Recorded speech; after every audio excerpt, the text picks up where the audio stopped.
Estou dando início à leitura do livro Comunicação e Liderança, de Leni Kyrillos e Carlos Alberto Sardenberg. Prefácio. Nunca se falou tanto, nunca se ouviu tão pouco, nunca recebemos tanta informação, mas nunca nos desentendemos tanto uns com os outros, nós com nós mesmos.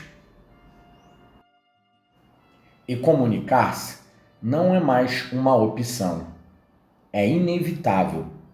Pelas redes, em público, no jantar de família, com o filho e com os pais. A verdadeira liberdade é se saber quem é e assim encontrar o mundo, expressar-se sem medo para, quem sabe, mudar de ideia.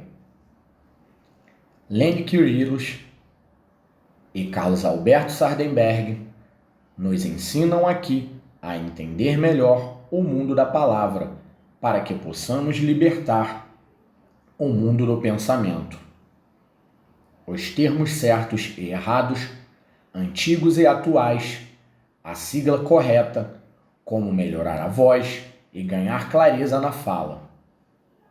Lidar com o medo de falar em público, não deixar o nervosismo ou a emoção atrapalharem.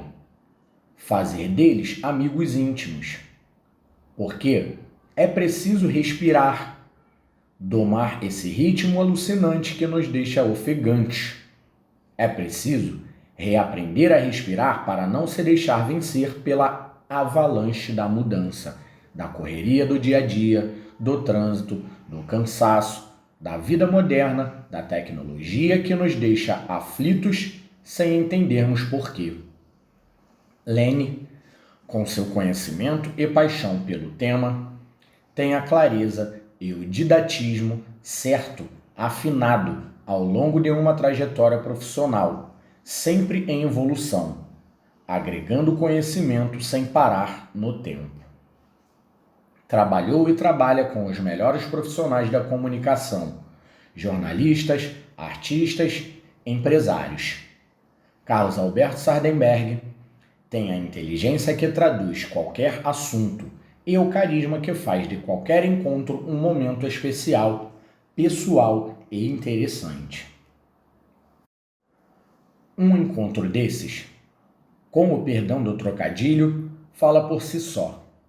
Existe uma máxima que diz que muitas vezes as pessoas entendem só o que querem entender, ou que ninguém quer ouvir mais nada, ou só falo com quem concorda comigo. Talvez seja verdade. Eu acho que não. Seja como for, vamos fazer nossa parte. Falar melhor para ouvir melhor. Porque do entendimento temos a mudança, o progresso, a paz e, quem sabe, a felicidade. Dan Stubart. Introdução. Comunicação é uma competência cada vez mais valorizada. Por meio dela, nós construímos percepção, tocamos o nosso interlocutor, nos expomos, alcançamos o outro. Produzimos impacto já nos primeiros segundos de conversa. Fazemos isso de modo inconsciente e geramos reações. As reações obtidas determinam o alcance dos nossos objetivos ou não, a realização das nossas metas, as maiores ou menores oportunidades pessoais e profissionais. Quem se comunica bem é mais feliz, gera menos mal-entendidos, mobiliza mais pessoas, obtém melhores resultados. Estamos falando, porém, de uma condição delicada. Comunicar envolve exposição, ficar em evidência, ser naquele momento o centro das atenções. E também saber quem é nosso interlocutor, com quem estamos falando. Claro que quem se coloca nesse lugar está sendo avaliado, julgado, e isso é sempre desconfortável. Algumas vezes, esse desconforto fica sob controle, é leve. Em outras, chega a incomodar, nos deixa tensos. E, em alguns casos, pode nos imobilizar, impedir de nos expressarmos claramente, nos levar à perda de oportunidades que poderiam ser ricas e desafiadoras. E as pessoas, cada vez, têm mais consciência da importância de cuidar da comunicação em seu trabalho. Como? Dividimos o livro em 5 grupos principais. O primeiro é comunicação e liderança. Nele, destacamos características dos líderes de sucesso e insucesso, produtividade no trabalho, adesão às propostas, líderes que inspiram. Falamos também sobre os diferentes tipos de pessoas que lideram, como jovens, mulheres, introvertidos, extrovertidos, perfis e comportamentos. E também analisamos comportamento dos líderes em situações específicas, como a realização de feedbacks. A segunda parte, comunicação e carreira, engloba o comportamento das pessoas em suas relações de trabalho, entrevistas de emprego, festas na firma, contato com os superiores, pares e subordinados. Abordamos também a importância da assertividade, da inteligência emocional e a necessidade de atrair e manter a atenção das pessoas com quem interagimos, para o alcance dos nossos objetivos. Aqui, o conceito do elevator pitch, aquela conversa rápida, oportunidade breve de falarmos sobre nós e despertarmos interesse, e de um sistema networking, auxiliam o desenvolvimento de uma atuação profissional e eficiente. Em seguida, vem comunicação e negócios. O foco aqui é mais amplo e envolve a comunicação com públicos externos, como a relação com os consumidores dos produtos e serviços, a exposição na mídia. Chamamos a atenção para a importância da reputação e para o risco dos vieses inconscientes em nossos contatos. A quarta parte, comunicação interpessoal, chama a atenção para características necessárias ao bom desempenho de nossa comunicação, como a empatia, a simplicidade, o carisma, a persuasão. Falamos também sobre os riscos da mentira, a distração pelas barreiras verbais, o comportamento nas redes sociais construindo percepção nesse mundo de exposição tão ampla e tão valorizada. Discutimos sobre o estresse em suas diferentes formas e impactos. Abordamos o conceito de comunicação violenta e chamamos a atenção sobre a importância de sermos bons contadores de histórias. No último bloco, saúde e bem-estar. Discorremos sobre as características de uma comunicação eficiente ou não, considerando o uso da voz, a articulação dos sons, a fluência de fala e a elaboração da nossa mensagem. É aqui também que discutimos curiosidades sobre a voz cantada, os inimigos da voz, a importância do sono. E consideramos o desenvolvimento da voz desde o nascimento, o período da muda vocal, a voz adulta e seu envelhecimento. Para mim, pensar, elaborar e preparar temas sobre uma área que me interessa tanto e ter a oportunidade de discuti-los com alguém tão especial como o jornalista Carlos Alberto Sardenberg é um presente maravilhoso. Este livro tem como base a coluna que apresentamos na rádio CBN. Em 2014, a convite da então diretora da rádio CBN, Marisa Tavares, a quem agradeço de modo especial, eu e o Sardenberg passamos a conversar todas as sextas-feiras no programa CBN Brasil sobre o tema Comunicação e Liderança.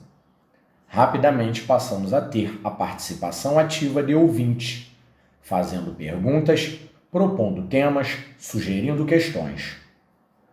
Durante todo esse período tivemos retornos surpreendentes e interessantes, o que nos motivou cada vez mais a diversificar, aprofundar as questões e organizar as propostas. Logo passamos a receber pedidos para que publicássemos as nossas conversas. Passamos então a transcrever os boletins e iniciamos a organização de um amplo material, repleto de exemplos e muito baseado na participação efetiva dos ouvintes. Ao saber da nossa intenção, Ricardo Gandor, atual diretor da rádio, apoiou totalmente nosso projeto e favoreceu a sua execução. Como você, leitor, perceberá, fizemos questão de manter no livro o tom de conversa para garantir por meio da leitura leve a mesma conexão que percebemos na coluna da rádio. Na grande maioria dos textos, meu interlocutor foi o Sardenberg, mas há casos em que outros jornalistas da rádio foram meus parceiros. Para que a identificação se torne fácil, colocamos o nome por extenso na primeira aparição de cada texto. Gostaria de agradecer, então, a querida Cássia Godoy, nossa interlocutora mais frequente, pela participação sempre interessada, envolvida, valiosa e muito pertinente, que tanto engrandece as nossas conversas. As queridas Débora Freitas, Carolina Morand e Evany Argenta, sempre abertas aos temas propostos e dispostas a interagirem conosco de modo simpático e colaborativo, assim como os queridos Fernando Andrade e Roberto Nonato.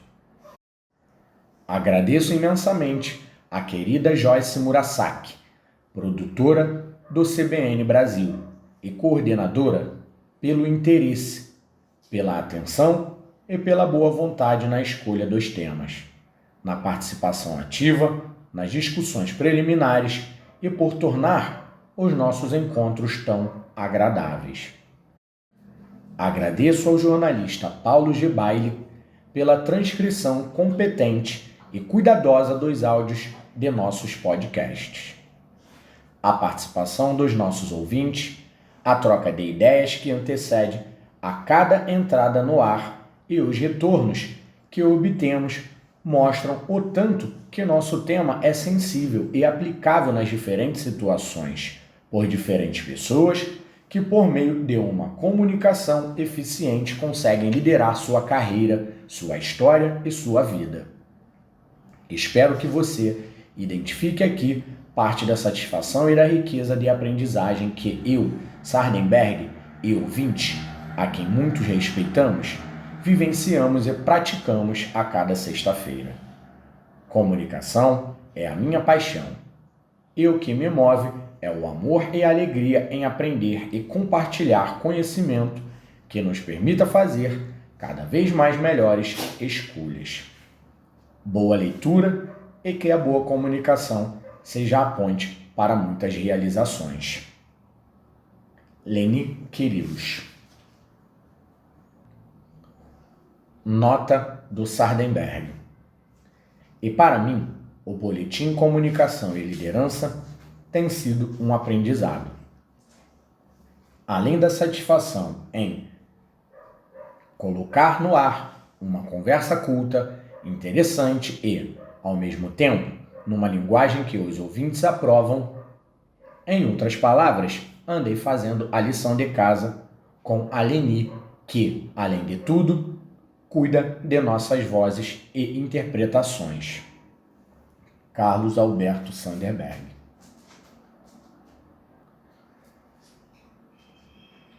Comunicação. Habilidade desejada. Sardenberg. Para ganhar uma promoção, é necessário se comunicar bem? Leni. Uma reportagem publicada na revista Você S.A. mostrou o grande levantamento feito pela revista Mapcom, que analisou 288 páginas de relatórios nacionais e internacionais preparados pelo Fórum Econômico Mundial, Gartner, Capgemini e Falcone. Eles ouviram mais de 14 mil pessoas, de cerca de 1.000 empresas em 130 países. Bastante amplo. Foram selecionadas, a partir disso, as 5 habilidades mais valorizadas. Comunicação foi a primeira citada. Praticamente unanimidade entre as pessoas que responderam, que eram líderes e empregados das empresas. Sardenberg. Quando falamos de comunicação, como uma habilidade bastante requerida, nós estamos falando de que tipo de comunicação? Leni. Isso é o resultado desse mundo novo que estamos vivendo, ultraconectado, com informações em quantidade surpreendente. Uma pessoa, para se dar bem num determinado ambiente profissional, precisa ter, em primeiro lugar, destreza para administrar um volume imenso de informação. Ela precisa também ser capaz de avaliar essas informações, de consolidar, de identificar as que são relevantes, de descartar as que não são relevantes e, acima de tudo, ser capaz de transmitir bem essas mensagens para os públicos com quem ela convive. Antes era mais fácil, porque existia uma hierarquia muito clara. O líder mandava e os outros obedeciam. Hoje, isso é muito mais compartilhado. Então, quanto mais as pessoas tiverem a noção do que a instituição busca, daquilo que ela tem como propósito, melhor elas podem atuar. Sardenberg. Então, estamos falando de receber informação e de transmitir informação? Leni. Eles colocam 2 pontos. Primeiro, uma fala assertiva, que permita que cada um consiga expressar claramente aquilo que necessita, a forma como pensa e o que busca do outro. A segunda parte da história é a escuta ativa. Significa ouvir genuinamente as pessoas para conseguir identificar a melhor forma de abordá-las, de uma maneira personalizada. Por exemplo, num feedback, é fundamental quando o profissional vai levar ao outro as informações para o desenvolvimento dele, que ele entenda qual é a forma mais efetiva de abordá-lo. Sardenberg. Você mencionou que, nesse grande levantamento, eles apontaram que a comunicação é a habilidade mais requerida entre as 5 principais. As demais têm alguma relação com comunicação? Leni. Sim. A habilidade número 2 é a solução de problemas. Passa por uma questão de você ver uma situação como uma oportunidade e, para isso, precisa ter capacidade de análise e entender o que está acontecendo, o que tem tudo a ver com interagir com os outros. A habilidade 3. Atenção aos detalhes. Na era digital, a pessoa tem que ter uma noção menos simplista, menos rasa das coisas e precisa identificar esses detalhes. tudo a ver com capacidade de argumentação. A quarta é o pensamento digital, que é o conhecimento das tecnologias, e isso envolve aprendizagem. E a última é o poder de adaptação. Numa fase de transformação muito velozes, nós precisamos ter flexibilidade e afinar as demandas com as equipes. A hora do feedback. Sardenberg. Uma situação muito comum nas empresas hoje é a devolutiva, o feedback. Quando a liderança vai passar ao subordinado a avaliação do desempenho dele, é uma situação complicada tanto para quem avalia quanto para quem está sendo avaliado. E existem regras. Você não pode chegar. Pô, você está fazendo tudo errado? Leni. Assim, não se atinge nem o objetivo do feedback, que é modificar um comportamento para levar um melhor resultado. Para isso, é preciso a cooperação, o envolvimento do outro. É uma situação de risco, porque lida com uma condição muito desconfortável para qualquer um. Quando você está sendo avaliado por alguma atitude, não é muito tranquilo receber um retorno negativo. Claro que quando a notícia for boa, a pessoa vai gostar. Se o líder for capaz de estabelecer condições para fazer isso, ter alguns cuidados na forma de comunicar, pode atingir muito melhor esse objetivo, sem ferir suscetibilidades, sem fazer com que o outro se sinta desencorajado. O que se busca é ressignificar experiências. Sardenberg. Como o líder deve se comportar? Resposta: Leni. O líder tem um papel muito importante nesse processo. Ele deve ser inspirador, motivador e, para isso, precisa de dados bastante objetivos sempre que for dar um feedback para um profissional. Ele deve se ater, inicialmente, à descrição do comportamento. Fazer isso sem julgamentos, sem juízo de valor e sem qualificar. Ele deve simplesmente descrever a ação. Sardenberg. Ele não pode dizer que o sujeito é vagabundo. Leni. Em vez de ele usar esse termo, deve descrever os comportamentos. Ele pode dizer, por exemplo, olha, eu fiz um levantamento e, no último mês, de 12 projetos que coloquei sob sua responsabilidade, você só conseguiu me entregar 4. Pronto, esse é um dado objetivo e estou fazendo uma referência a uma ação, a uma situação específica, sem julgar e sem qualificar. Na sequência, ele deve dizer no que aquilo está impactando o trabalho e a empresa como um todo. Numa situação dessas, existem clientes insatisfeitos, pessoas que ficaram com o trabalho truncado por falta de continuidade da parte do subordinado, e isso tem de vir à tona.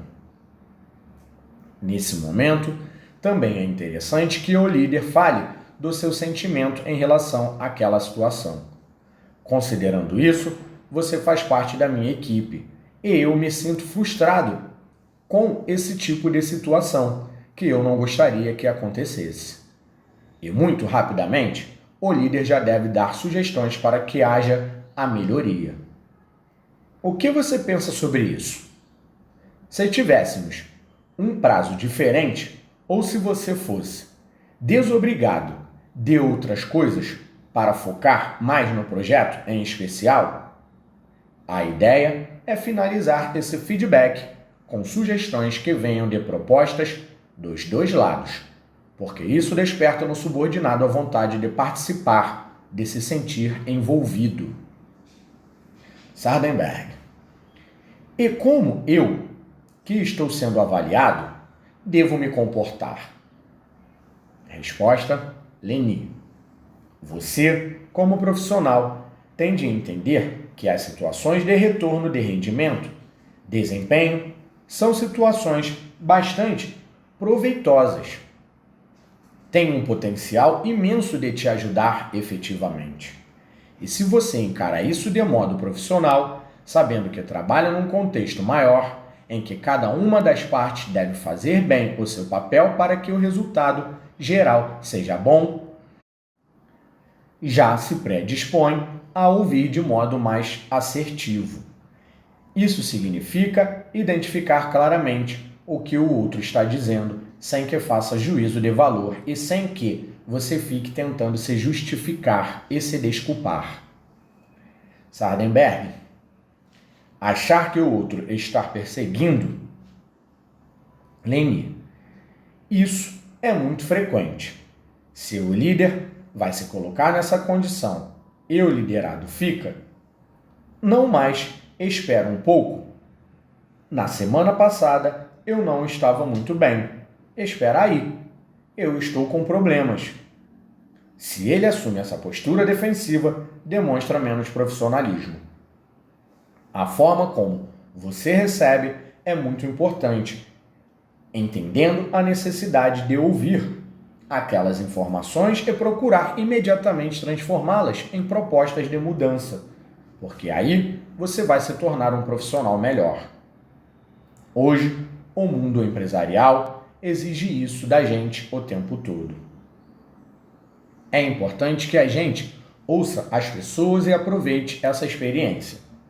Outro cuidado que quem vai dar o feedback deve ter é com o uso das palavras. Evitar termos pesados, como o desempenho foi péssimo, sofrível, coisas desse tipo. E um cuidado também em relação ao mais. Muitas vezes o líder começa o feedback falando das coisas positivas, o que pode ser bacana, e depois estraga com alguma frase que desmerece tudo o que disse antes. É mais interessante complementar a informação ou até pontuar que ele vai começar o feedback falando primeiro das características positivas para depois falar das negativas. O mas pode provocar uma reação de quebra de tudo aquilo que foi dito anteriormente. Chefe sem firmeza. Sardenberg. Há o chefe que não sabe mandar ou aquele que manda e ninguém obedece? De quem é a culpa? Dos liderados que falam? Não tô nem aí para esse cara? Ou do chefe? Leni. Do chefe. O papel principal do líder é motivar e inspirar as pessoas à ação, fazer com que elas ajam de acordo com aquilo que está sendo proposto. O papel do líder é extremamente proativo. E quando as coisas não acontecem do jeito que devem, é porque esse líder não soube liderar. Sardenberg. Você tem uma pesquisa que mostra os principais erros e um deles tem a ver diretamente com comunicação. Leni. 3 de 7 erros têm a ver com comunicação. Foi uma pesquisa feita pela professora dos cursos de MBA da FGV, Mara Becker. A principal mensagem dela é que o líder precisa saber falar e ouvir. E diz que, quando as pessoas não cumprem aquilo que é proposto, a dificuldade está no líder. O líder precisa ter a habilidade de transmitir mensagens claras, objetivas e coerentes, mas ela aponta erros que podem dificultar esse processo. O primeiro erro é não dar o exemplo. A fala é muito importante, mas se é destituída de firmeza, de veracidade, de ações coerentes, não convence. E não adianta embalar bonitinho. Os liderados precisam ter confiança no líder. Sardenberg. Exemplo. É o tempo todo? Leni. O segundo erro é não saber ouvir. É muito fácil dizer: me dê a sua opinião, e ficar pensando no que vai fazer depois em contra-argumentar e não ouvir efetivamente. A escuta ativa é fundamental. Como fazemos isso? Demonstrando claramente a nossa boa vontade em acolher a mensagem do outro, em dar importância àquilo que está sendo dito e promover feedbacks regulares e formais. Estabelecer um vínculo que favoreça essa interação. O terceiro erro é não oferecer desafios à equipe. Muitas vezes o líder menospreza a capacidade dos liderados. Eles sentem pouco motivados porque não existe um claro estabelecimento de metas. O quarto erro é o contrário disso. É desafiar demais. Às vezes o líder vai propor algo que não está ao alcance. Sardenberg. Isso acontece muito. A direção da empresa chega e fala: a meta deste ano é aumentar o faturamento em 25%. Numa economia deprimida, cheia de dificuldade. Não vai dar de jeito nenhum. Leni. O quinto erro é usar sempre o mesmo canal de comunicação. A neurolinguística nos mostra que as pessoas tendem a ser mais auditivas, mais visuais ou mais sinestésicas. São pessoas que aprendem melhor quando ouvem uma informação, quando veem uma informação ou quando são capazes de sentir essa informação. Por exemplo, eu posso trazer as informações só auditivamente. Eu posso falar: a partir de hoje, quero que aconteça desse modo. Eu posso querendo atingir os mais visuais, colocar as mensagens no papel, com cartazes na empresa. E para as mais sinestésicas, que tendem a ser mais criativas, em vez de um cartaz, levar um vídeo que mostra determinada situação que está sendo buscada. Pensar em dinâmicas criativas que sensibilizem as pessoas. O sexto erro é não ser claro e objetivo ao definir regras e procedimentos. A melhor maneira de nos comunicarmos é por meio de mensagens simples, que sejam fáceis de serem transmitidas. E, finalmente, o sétimo erro é não confiar em si mesmo. Quando o chefe é inseguro, ele tem dificuldade em impor limites. A dica da pesquisadora é o que os líderes invistam no autoconhecimento. É a partir dele que a pessoa vai identificar as características que são positivas, vai ressaltar e trabalhar em cima, e cuidar das eventuais características negativas. Sardenberg. Tinha até um jornalista que dizia: eu não quero mais ser chefe. Por quê? Porque eu não quero torrar a paciência de ninguém e não quero que ninguém torre a minha paciência. Leni. É uma escolha. É só depois não ficar reclamando que a vida não lhe deu coisas boas ou que não teve sorte. E a gente se responsabiliza por aquilo que escolhe. Líderes que inspiram. Sardenberg. Uma pessoa que está na liderança quer que coisas sejam feitas. Os executivos tomam decisões, mas não podem fazer tudo. Precisam que as pessoas façam as coisas. Qual o melhor jeito? Mandar fazer assim, assado? Ou persuadir, convencer as pessoas de que o caminho é aquele? Leni. Os resultados são muito mais robustos quando se consegue inspirar e motivar a equipe em vez de trazer a ordem de cima para baixo, como acontecia antigamente. Houve uma mudança grande no modelo de liderança. Os primeiros líderes de que temos notícia eram pessoas que tinham liderança natural. Eram os artistas, os poetas, os filósofos, os grandes conhecedores, e eles impunham essa liderança pela autoridade que o conhecimento lhes dava. Depois, com a industrialização, com as empresas, começou o modelo tradicional, com estrutura hierárquica, vertical, senão as coisas não aconteciam. As decisões eram absolutamente centralizadas. De uns anos para cá, isso modificou de forma que as pessoas passassem a se sentir responsáveis pelos resultados. Os líderes descobriram que essa maneira produzia resultados mais abrangentes. Uma coisa é eu mandar você fazer algo e você cumprir exatamente o que eu falei. Outra coisa é você se sentir motivado, inspirado e com vontade até de fazer mais. Sardenberg. Fazer mais, indo além, ou até descobrindo outros modos de fazer as coisas. Leni. Saiu uma matéria na Você S.A., da Caroline Marino, falando que sai o chefe e entra o facilitador. A matéria mostra o que muda na prática. O líder tradicional dizia o que e como deveria ser feito.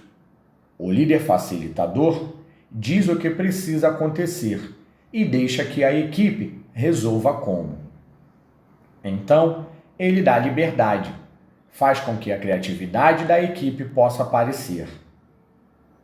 O líder tradicional usa a autoridade para centralizar a decisão. O líder facilitador compartilha o processo decisório. A gente sabe que várias cabeças pensam melhor que uma.